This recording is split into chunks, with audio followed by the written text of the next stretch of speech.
Chris Young here from HomeKit Geek. Subscribe, like, share. It's always appreciated.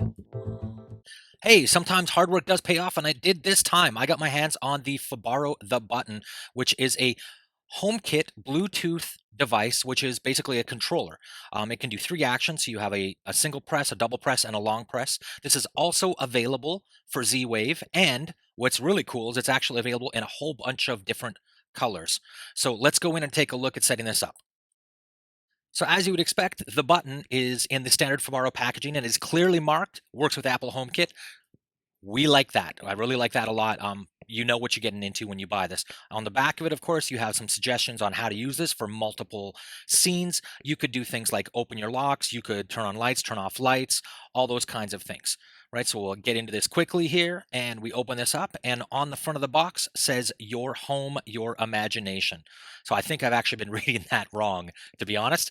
But again, that's kind of the cool thing about this is Fibaro is providing us with devices and accessories like the button that allows us really to do whatever we want, whatever we dream of to do in our home. We've got all the instructions here, which is great.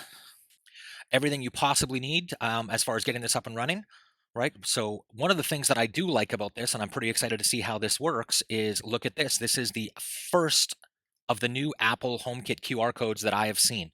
So I am kind of excited because I haven't seen this implemented on a product yet. So we'll see how that works as well during the setup. We've got, of course, the other Fibaro devices here, which all work with HomeKit. They're all Bluetooth based.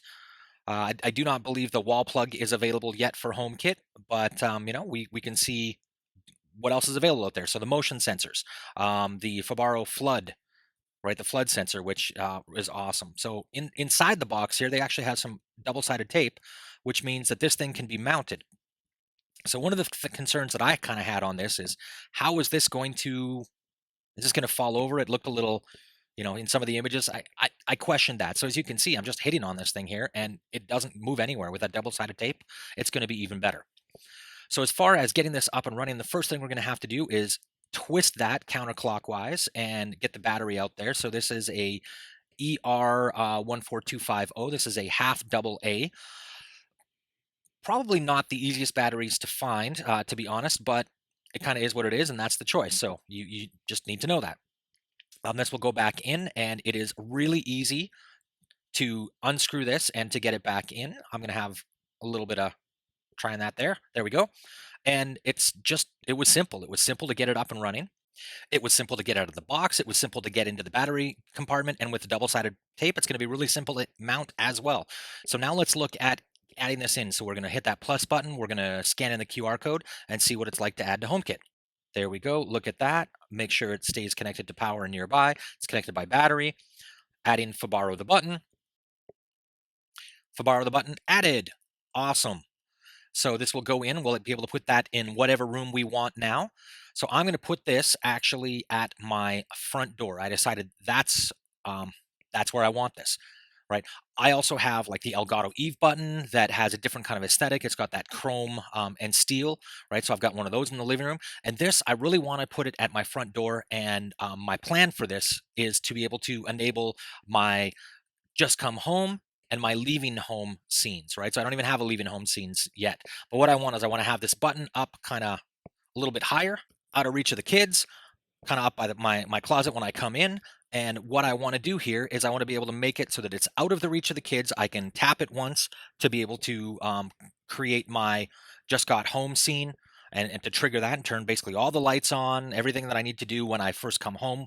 And then I'm going to add a second scene for a leaving home, which will allow me to go and just have that assurance that everything is turned off the way that I want it to be, right? So this is really, really useful for that. The double-sided tape, I think, is going to be awesome to be able to hold it in place.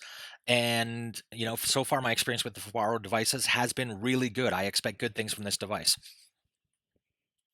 So as you can see here, this was really, really simple for me to set up. No issues at all, right? It is just follows the typical Apple HomeKit setup procedure. I haven't even been in the Fibaro app yet. There was not an update for this, frankly, because this device hasn't even been released on the market as I'm recording this. So I expect to see that as there are any bug fixes or anything else in the future. Fibaro has been quite good about that as well. What do you guys think about this? Do you like the way it looks? Where would you use it in your house? I was definitely looking at potentially adding this to my kids' room or maybe a kid's office, kids' playroom, right? What do you guys think? Is there other applications that you would see this really well suited for? Please let me know in the comments below. Subscribe if you haven't already. Likes, shares, those are always appreciated. If you want to learn to make your house a little bit smarter with Apple HomeKit, please check out my Udemy course. There is a discount code located in the details of this video below.